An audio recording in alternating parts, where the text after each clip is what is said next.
ஹரிணி, மாட்டுக்கு பூச்சி மாத்திரை கொடுக்கணும். எனக்கு தோட்டத்தில் வேலை இருக்குது. நான் போய் வரேன். நீ மட்டும் பூச்சி மாத்திரை கொடு.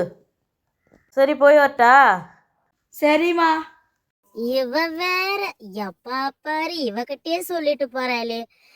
இவ வேற என்ன பண்றாளோ தெரியல.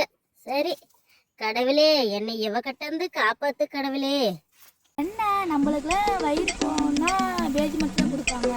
அம்மா வித்தியாசமா பூச்சி மாத்திரை கொடுத்துருக்கோன்னு சொல்லுது. சரி, நம்ம பேதி மாத்திரையே கொடுக்கலாம். ஏ கருவாச்சி, உண்மையிலே இது பூச்சி மாத்திரை தானேடி? ஆமாடி. கமலா, அழைத்தர. ஏண்டி கருவாச்சி, வயிறு என்னடி கடமுட கடமுட சத்தம் வருது? அதெல்லாம் ஒன்றும் இல்லை. உள்ளக்கிற பூச்செல்லாம் வெளியே வந்துடும்.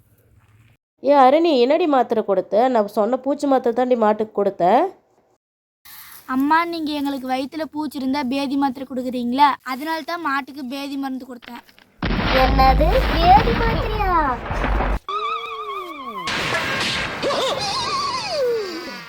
ஐயோ போச்சே. நான் அப்பயே தாண்டி கேட்ட உடனே கொஞ்சம் ஏமாந்தா என்னை ஆளே காலி பண்ண பாத்திய. புள்ளையா பெத்தச்சுனுங்கிற தொல்லையே பெத்தச்சுனுங்கிற இவ்வளவு வேற எங்கிட்ட விட்டுட்டு போயிடுற.